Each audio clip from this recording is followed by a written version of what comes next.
Ce soir, nous allons aborder un problème que je qualifierais de pointu.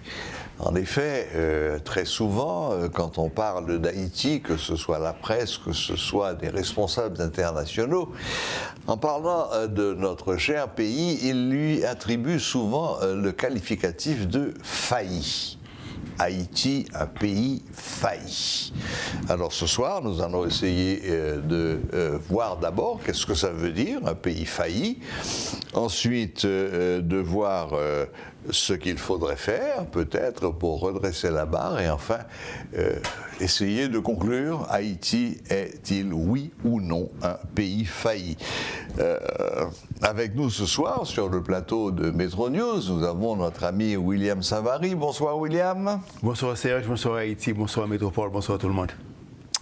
Voilà, alors on attaque bien en tête. Oui, Haïti est-il un pays failli et qu'est-ce qu'un pays failli? Bon, en général, il faut, avant de démarrer, je veux faire une parenthèse. Aujourd'hui, Haïti est un pays où il y a un taux d'inflation qui dépasse les 25 à 30%. Et ce, depuis des années. Et ce, depuis des années. Ensuite, nous avons un taux de change qui est à la baisse depuis plus de 6 ans. Absolument. Et c'est plus de 20 ans, mais qui s'est accéléré dans les 6 dernières années. Et nous avons une dette publique, un taux de croissance de moins que 1%. Et une dette publique qui, entre 2022 et 2023, a connu une augmentation de 13%. En un an. En un an. Donc, c'est-à-dire que vous avez une dette publique qui augmente 10 fois plus que le taux de croissance. Donc, et lorsqu'il s'agit de l'inflation, je dois souligner ce qui est souvent évoqué, c'est l'augmentation de la masse monétaire. Mais moi, de mon côté, je préfère me servir de l'or comme indice pour vraiment avoir une certaine tangibilité à la notion de l'inflation. Les talons or. Les talons or, il faut dire qu'il n'y a pas longtemps, 40 ans, il fallait 175 goudes pour se procurer d'une once d'or. Aujourd'hui, en vertu du taux de change, il nous faut 300 000 goudes. 175, 300 000. 300 000. Bon, en 40 ans quand même. Donc ça vous donne une idée du taux d'inflation qui dépasse de loin 26% l'an. De façon continue. Oui. Maintenant, et ceci c'est vraiment pour situer les gens, pour que les gens puissent avoir des points de référence pour la suite de ce que nous allons discuter. Un pays failli en général, qu'est-ce que les gens entendent par un pays qui a failli, un pays failli? C'est vraiment la chute ou l'éclatement des institutions de ce pays. Donc vous avez l'éclatement de système juridique, vous avez l'éclatement au niveau de l'administration publique, vous avez l'échec des institutions comme la Banque centrale, le Bureau des contributions, la douane, tous les lieux qui devraient normalement générer des revenus pour l'État, ces lieux-là ne sont plus fonctionnels. Et les revenus que l'État devait en bénéficier pour satisfaire ses besoins, les revenus ne sont pas au rendez-vous. Donc, là, ou alors ils sont au rendez-vous au compte-gouttes. Au compte-gouttes. Maintenant, en général, qu'est-ce qui se passe? Les gens pensent que la Banque mondiale et le Fonds monétaire international viendraient intervenir et les sortir du trou. Et ce trou dans lequel nous nous trouvons, c'est un trou assez profond. Et qui devient de plus en plus qui se creuse davantage. Et il faut souligner que, contrairement à ce que les gens pensent, la Banque mondiale n'est pas là pour restructurer votre économie. Ce n'est pas sa fonction. La fonction de la Banque centrale, fondamentalement, est de trouver des clients à qui elle peut prêter de l'argent et de s'assurer que les dettes octroyées soient payées. C'est ça. Parce que la Banque mondiale, quand même, les fonds dont elle dispose, ce ne sont pas ses fonds, ce sont des fonds des obligataires sur lesquels la Banque mondiale doit payer des intérêts. Comme toutes les banques du monde. Comme toutes les banques du monde. Donc, ceci étant dit, penser que la Banque mondiale va vous sortir du trou, c'est vraiment mal placer vos paris, la première chose. Et ensuite, la Banque mondiale, c'est un organe qui qui suit une doctrine. Et la doctrine que suit la Banque mondiale, c'est la doctrine de l'économie néolibérale, et qui, pour que cette doctrine véhicule une série de mesures que la Banque mondiale cherche à appliquer de façon constamment, d'une part pour la préservation du système de l'économie de la doctrine néolibérale, et aussi pour son expansion. Donc dans tous les pays du monde où la Banque mondiale intervient, il y a un portefeuille de mesures que la Banque centrale puise dedans et recommande. Par exemple, pour les pays de l'Afrique, les pays comme Haïti, il y a des mesures qui sont recommandées. Il y a des pays comme la Grèce, comme l'Ukraine, il y a des mesures qui sont recommandées. Mais en général, toutes ces mesures ont comme leitmotiv, comme objectif, le maintien et la reproduction du système néolibéral. Oui. Bon. Et au niveau... J'imagine que ce qui est vrai de la Banque mondiale est aussi du FMI. Est aussi vrai du FMI. Mais voilà. La seule différence, moi, je recommande aux gens de regarder la Banque mondiale comme plutôt un ministère de l'économie et des finances. Et Fonds monétaire international comme une banque centrale. Ah.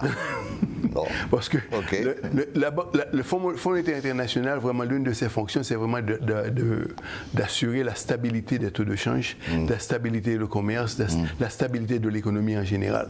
Oui, la Banque mondiale, elle s'occupe à octroyer des prêts pour que cette stabilité puisse se rejoindre. Donc, donc, fondamentalement, si vous voulez comprendre les relations, sans trop vous enfouiller dans les livres d'économie, de finance, de banking, etc., vous pouvez carrément réduire les fonctions de ces deux institutions à une comme un ministère d'économie et des finances, l'autre comme une banque centrale. Toute petite parenthèse. Je crois me rappeler qu'une espèce d'accord tacite est né entre tous les pays occidentaux qui pratiquent donc la politique néolibérale, de laisser la présidence de la Banque mondiale à un Américain et le FMI à un Européen, en général. En général. Et ça, c'est presque toujours vérifié. C'est presque toujours vérifié. Bon. D'accord. Maintenant, il faut dire que l'économie, lorsqu'on parle d'un État failli, il faut comment ceci se lie avec une économie néolibérale. Par exemple, on vous dit dans l'économie néolibérale qu'il faut réduire les impôts. Mais lorsque l'État ne perçoit pas les impôts, l'État n'est pas en fonction de payer ses obligations. Donc, si l'État n'est pas en fonction de payer ses obligations, l'État ne peut pas être performant. Donc, est-ce que le fait d'accepter cette mesure contribue à rendre qu'un État tombe, qu'un État faillit? La deuxième chose, l'État, on vous dit qu'il faut ouvrir votre économie, il faut ouvrir votre marché, il faut diminuer les tarifs pour permettre à ce que la marchandise puisse librement circuler. Mais lorsque les tarifs sont réduits, l'économie nationale elle-même, elle est menacée parce qu'en fait, il y a toutes les subventions qui viennent de l'extérieur, ils font le dumping sur le marché local et ça tue votre production de riz, ça tue votre petite industrie, ça tue toutes les entreprises qui auraient pu vraiment créer les emplois et à partir desquels les revenus peuvent être générés pour payer les impôts pour que l'État puisse fonctionner.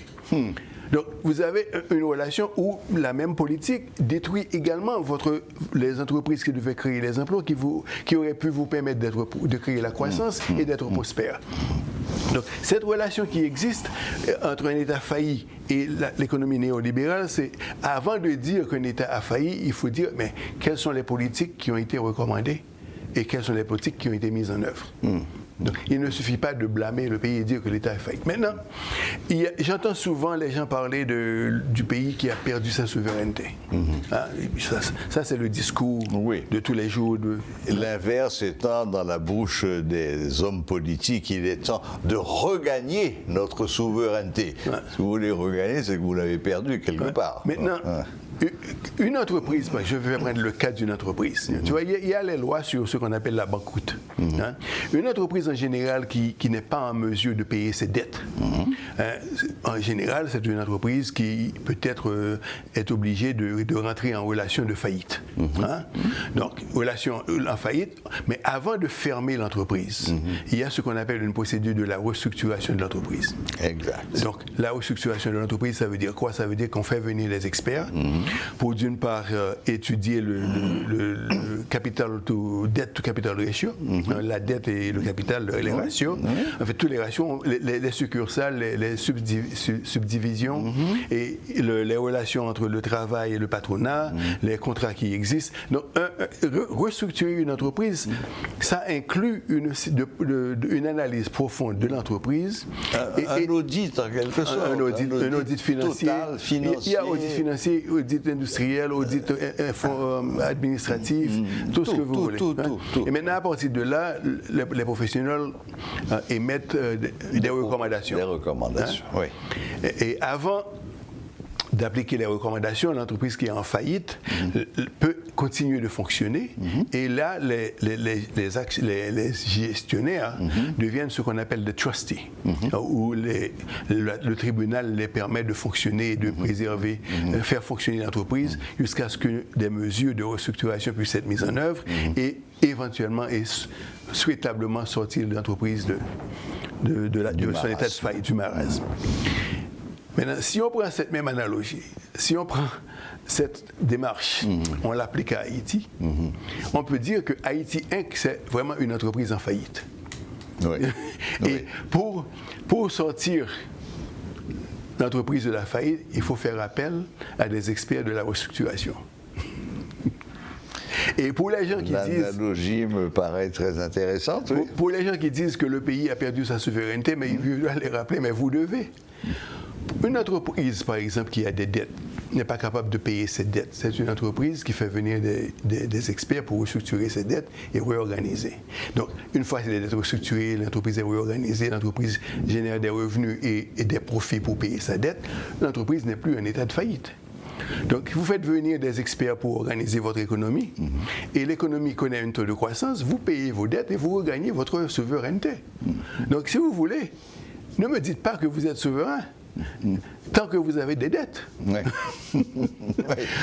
Commencez par payer vos dettes et ensuite on reparlera de souveraineté. Oui. Et maintenant, ça exige une réflexion, parce que si vous devez payer vos dettes, ça veut dire que vous devez prendre la responsabilité d'engager les gens qu'il faut pour faire fonctionner et propulser et de structurer et faire croître l'économie pour générer les revenus nécessaires pour payer la dette. Bien sûr. Parce que payer la dette, il y a deux types, il y a deux façons de procéder. Il y a d'une part payer la dette, c'est-à-dire payer les intérêts, c'est-à-dire le service de la dette. Et il y a aussi le paiement du principal, c'est ça? Du capital, merci. Cet anglophone-là, c'est... non, on parle de principal et intérêt aussi. De principal, enfin, okay. Donc vraiment, il faut payer le principal et il faut payer les intérêts.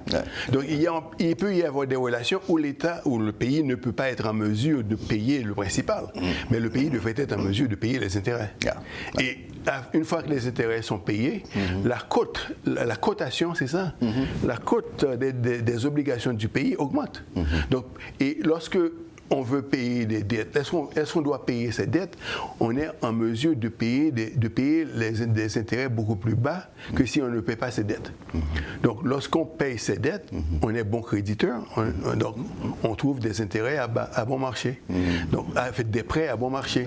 Et lorsque vous ne payez pas vos dettes, les prêts sont c'est énorme. Donc, et comme toutes les banques, rédhibitoire. Comme toutes les banques, si vous ne payez pas à la banque, la prochaine fois que vous avez besoin de l'argent, les intérêts seront plus élevés. Évidemment. Oui. Bon, alors, je dois additionner. Dans le cas des entreprises, si vous ne payez pas votre dette, vous n'êtes pas capable de satisfaire être organisé. On procède à la liquidation de l'entreprise. Malheureusement, en fonction de la souveraineté nationale, on n'est pas en mesure de faire la liquidation du pays. Donc, vous avez quand même la souveraineté. D'accord. Bon, très bien. J'aime bien ce petit jeu intellectuel. Bon, alors, On est revenu sur la notion de pays failli, on a défini, on a fait des comparaisons entre une entreprise et un pays, quelles sont les ressemblances, quelles sont les différences. On a beaucoup parlé de la Banque mondiale, un petit peu moins du FMI, mais parler de l'un, c'est parler de l'autre. Deux jumelles. Voilà, c'est ça, c'est deux marassas. Dans le même pantalon. Exactement. Bon, alors, finalement, en deux mots, enfin, si on peut, en deux mots, parce que le temps commence à nous presser sérieusement, en deux mots, qu'est-ce qu'il faudrait faire pour essayer de retrouver une certaine souveraineté, mis à part évidemment le fait de payer vous devez payer la dette, point, et puis après on verra. Il ne faut pas oublier que le président Noah Alexis avait payé toute la dette de la République. Oui, c'est vrai. Donc nous avons ça dans notre actif comme pays. Oui. Donc c'est pas, nous ne sommes pas en train de dire quelque chose qui n'a jamais été réalisé dans le pays. Hein? Donc, non, normalement, pour répondre en deux mots, hein, oui, c'est possible. Il y a ce que nous évoquons toujours, toutes les fois que nous intervenons sur le plateau, c'est la question de la croissance économique. C'est ça. Maintenant, la question de la croissance économique, c'est très vaste. On ne veut pas dire qu'on va faire croître l'économie en général. Quelqu'un qui le dit, c'est un menteur. Mais par contre, on peut cibler des industries qui ont ce qu'on appelle les potentiels de levier, qui peuvent, à partir de l'optimisation de ces entreprises, faire que le levier permette autre chose. Donc, on a à choisir des entreprises ou des secteurs d'activité, carrément. Bon, maintenant, si on dit, par exemple, l'agriculture, c'est pas une entreprise, c'est un secteur d'activité. Même ça. Même je ne dirais pas l'agriculture, je ne dirais pas le secteur. Je pense qu'aujourd'hui, nous avons besoin de cibler des activités ciblées. À l'intérieur d'un secteur, c'est ça. Mais quelles sont les activités à l'intérieur d'un secteur X, Y, Z qui peut nous permettre le plus grand levier?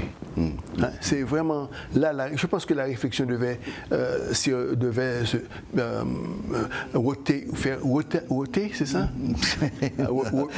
Tourner autour. Pardon? Tourner autour. Thank you so much. Alors, je dois vous dire que je suis plutôt anglophone, donc heureusement que Serge est là. Tourner autour les industries, les entreprises à l'intérieur des secteurs qui peuvent nous permettre de créer, que les entreprises eux-mêmes peuvent permettre l'émergence d'autres choses. Par exemple, je vais prendre un exemple. Aujourd'hui, nous savons qu'aux États-Unis, il y a une grande guerre entre la Chine sur la question des chips. Absolument. Les chips, l'entreprise taïwanaise a été précis. Il s'agit des chips informatiques. Informatiques, merci Serge. Pas des chips qu'on mange. Oui, les chips informatiques. L'entreprise taïwanaise a reçu des dons exorbitants pour s'installer aux États-Unis. Mais ce n'est pas l'entreprise seulement que les États-Unis sont en train de déplacer de Taïwan, et tout ce qui entoure l'entreprise. Donc, il s'agit vraiment d'identifier, comme je dis, l'entreprise qui va nous permettre les meilleurs leviers. D'ailleurs, il fut un temps, il n'y a pas si longtemps, qu'Haïti était un des principaux assembleurs de chips informatiques. Absolument, dans les années 50. Et même après. Transistors, etc. Oui. Absolument. Et nous avons raté toutes ces révolutions. Et non seulement ça, à l'époque, William, les normes internationales pour ce genre de travail de précision estimaient que jusqu'à 5% de pièces défaillantes, c'était considéré comme un résultat parfait, c'était pratiquement un 20 sur 20. Haïti était à 1%. Absolument. Alors que le reste du monde était à 5%. Alors il faut, sur cette même volet, sur cette même idée, il faut signaler que je constate beaucoup de gens pensent que c'est à travers l'agriculture qu'on va décoller le pays. Moi je pense que c'est faux. On doit commencer à identifier quelles sont les industries, quelles sont les entreprises, quelles sont les technologies, quelles sont les recherches à faire, à mettre en œuvre pour identifier des industries industrielles, des industries, la technologie, la nouvelle information qui peuvent servir de levier. Porteuses, merci Serge. Ok. Bon, alors là, je crois que la conclusion s'impose.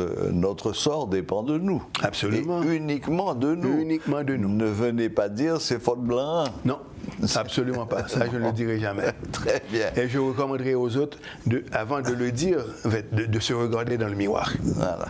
Bon. Très bien. Donc là, pour l'instant, on est dans la mouise jusqu'au cou et même un peu au-dessus, mais il y a de l'espoir. Tout espoir est encore permis. Absolument. Eh bien, on va conclure sur cette note positive.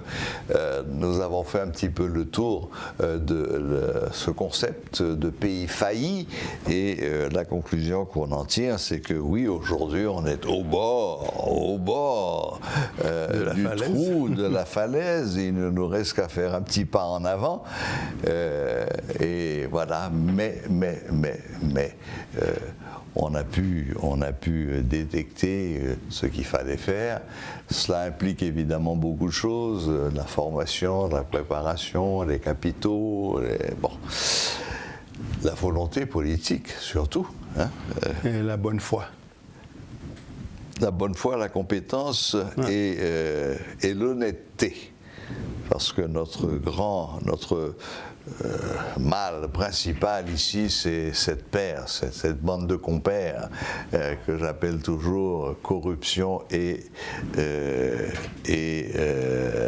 transparence. Non, pas transparence, impunité. Les deux compères qui vont toujours la main dans la main. Hein? Corruption, impunité. Banque centrale, FMI, corruption, impunité.